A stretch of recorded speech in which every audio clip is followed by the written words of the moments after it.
Hi friends, welcome back to our channel. MTS officer assistant ఉద్యోగాలు అయితే మనకి ఒక నోటిఫికేషన్ ద్వారా వేకెన్సీస్ అయితే ఇవ్వడం జరిగింది. మంత్లీ 25,000 పైగానే మనకి శాలరీస్ అయితే ఇవ్వడం జరుగుతుంది. మనకి అర్హత వచ్చేసి 10th పాస్ అయిన ప్రతి ఒక్కరు ఈ యొక్క ఎంటీఎస్ ఉద్యోగాలకైతే అప్లై చేసుకోవచ్చు. ఫుల్ డీటెయిల్స్ అయితే వీడియోలో ఎక్స్ప్లెయిన్ చేస్తాను. స్కిప్ చేయకుండా ఎండ్ వరకు అయితే చూసి అప్లై చేసుకోండి. ఈ యొక్క నోటిఫికేషన్ వచ్చేసి గవర్నమెంట్ ఆఫ్ ఇండియా కింద పనిచేస్తున్నటువంటి office of national commission of Indian system of medicine NCICM నుంచి ఒక నోటిఫికేషన్ వచ్చేసి అఫీషియల్గా రిలీజ్ కావడం జరిగింది. ఈ యొక్క notification all India citizens male or female అయితే ఒక పోస్టులకు అయితే అప్లై చేసుకోవచ్చు అనమాట. ఇక్కడ వేకెన్సీస్ చూసుకున్నట్లయితే మనకి చాలా రకాలైతే వేకెన్సీస్ అయితే ఇవ్వడం జరిగిందనమాట. ఇక్కడ చూసుకున్నట్లయితే నేను వచ్చేసి మనకి ఎటువంటి ఎక్స్పీరియన్స్ లేనటువంటి పోస్టుల గురించి అయితే ఎక్స్ప్లెయిన్ చేస్తాను. ఇక్కడ చూసుకున్నట్లయితే సీరియల్ నెంబర్ 7 MTS, వీటినే అటెండర్ జాబ్స్ అంటారు, మల్టీ టాస్కింగ్ స్టాఫ్ జాబ్స్ అంటారు. టోటల్ వచ్చేసి మనకి 5 అయితే వేకెన్సీస్ ఉన్నాయి. ఈ యొక్క పోస్ట్కి అప్లై చేసుకోవాలి అంటే మనకి ఎడ్యుకేషన్ క్వాలిఫికేషన్ వచ్చేసి మెట్రికులేషన్ అంటే 10th పాస్ అయిన ప్రతి ఒక్కరు ఈ యొక్క పోస్టులకు అయితే అప్లై చేసుకోవచ్చు అనమాట. మనకి ఎటువంటి ఎక్స్పీరియన్స్ అయితే అవసరం లేదు. 18 నుంచి 50 years వరకు ఉన్న ప్రతి ఒక్కరు ఈ యొక్క పోస్టులకు అయితే అప్లై చేసుకోవచ్చు.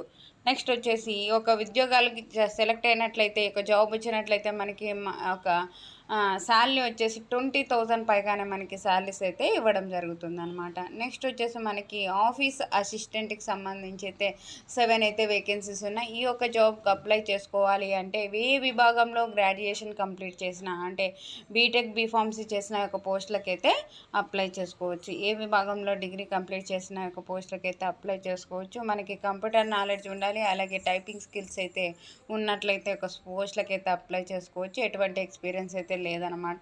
మనకి మంత్లీ 25,000 పైగానే మనకి శాలరీస్ అయితే ఇవ్వడం జరుగుతుందనమాట. నెక్స్ట్ వచ్చేసి మనకి ఐటీ ఎక్స్పర్ట్కి సంబంధించి ఒకటైతే వేకెన్సీస్ ఉన్నాయి. B Tech, BE, computer science, MCA చేసిన వాళ్ళు ప్రతి ఒక్కరు అప్లై చేసుకోవచ్చు.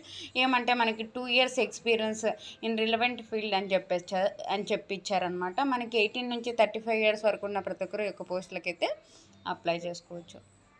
నెక్స్ట్ వచ్చేసి సీనియర్ ఆఫీస్ అసిస్టెంట్కి సంబంధించి ఈ యొక్క పోస్టులకు అప్లై చేసుకోవాలి అంటే ఏ విభాగంలో గ్రాడ్యుయేషన్ చేసినా ఈ యొక్క పోస్టులకు అయితే అప్లై చేసుకోవచ్చు. కానీ మనకి ఏమిటంటే ఎక్స్పీరియన్స్ అయితే అడిగారు. మీకు ఎక్స్పీరియన్స్ ఉంటే వాటికి ఇది కూడా అప్లై చేసుకోవచ్చు అనమాట. ఒక జూనియర్ టెక్నికల్కి సంబంధించి, కన్సల్టెంట్కి సంబంధించి, అలాగే మనకి యొక్క డొమైన్ ఎక్స్పర్ట్కి సంబంధించి మనకి వేకెన్సీస్ అయితే ఇవ్వడం జరిగింది. దీనికి అయితే ఎక్స్పీరియన్స్ అడిగారు కాబట్టి నేను ఈ యొక్క పోస్టుల గురించి అయితే నేను ఎక్స్ప్లెయిన్ చేయలేదు. శాలరీస్ కూడా మనకి ఎక్స్పీరియన్స్ ఉన్నట్లయితే ఈ యొక్క కన్సల్టెంట్స్ దానికి మనకి 50,000 పైగానే మనకి శాలరీస్ అయితే ఇవ్వడం జరుగుతుంది. నెక్స్ట్ డొమైన్ ఎక్స్పర్ట్కి సంబంధించి 75,000 పైగానే మనకి శాలరీస్ అయితే మంత్లీ ఉంటాయి. మీకు ఈ యొక్క పోస్టులకు కూడా అప్లై చేసుకోవాలి అంటే ఎక్స్పీరియన్స్ ఉన్నట్లయితే ఒక పోస్టులకు కూడా అప్లై చేసుకోండి. ఒక నోటిఫికేషన్ లింక్ అయితే డిస్క్రిప్షన్లో ఇస్తానండి, అక్కడికి వెళ్ళి చూసుకొని ఈ యొక్క పోస్టులకు అయితే అప్లై చేసుకోండి. 10th పాస్ అయిన ప్రతి ఒక్కరు ఈ యొక్క పోస్టులకైతే MTS ఉద్యోగాలకైతే అప్లై చేసుకోవచ్చు అనమాట. ఓకేనా. అలాగే మనకి మిగతా ఎక్స్పీరియన్స్ ఉన్నట్టు పోస్టులకు కూడా మీకు ఎక్స్పీరియన్స్ ఉంటే వాటికి కూడా అప్లై చేసుకోండి. ఒక పోస్టులకు వచ్చేసి మనము ఆన్లైన్ విధానం ద్వారా అయితే అప్లై చేసుకోవాల్సి ఉంటుంది. వెబ్సైట్ అయితే ఇక్కడ ఇచ్చారు కదండి, ఒక వెబ్సైట్ విజిట్ చేసి అయితే ఒక పోస్టులకు అయితే అప్లై చేసుకోవాలి. మనకి సెలక్షన్ ప్రాసెస్ ఎలా ఉంటుంది అంటే మనం అప్లికేషన్స్ అయితే పంపిస్తాం కదండి, అప్లికేషన్ ఫామ్లో నుంచి మనకి షార్ట్ లిస్ట్ చేసి ఒక సెలక్షన్ ప్రాసెస్ అయితే చేయడం జరుగుతుంది. షార్ట్ లిస్ట్ అయిన వాళ్ళకి మనకి ఈ యొక్క స్కిల్ టెస్ట్ కానీ ఇంటర్వ్యూ కానీ కండక్ట్ చేయడం జరుగుతుంది. ఇంటర్వ్యూ స్కిల్ టెస్ట్లో మనకి క్వాలిఫై అయిన వాళ్ళకి మనకి ఒక సెలక్షన్ అయితే కంప్లీట్ చేసి మనకి జాబ్ అయితే ఇవ్వడం జరుగుతుంది అనమాట.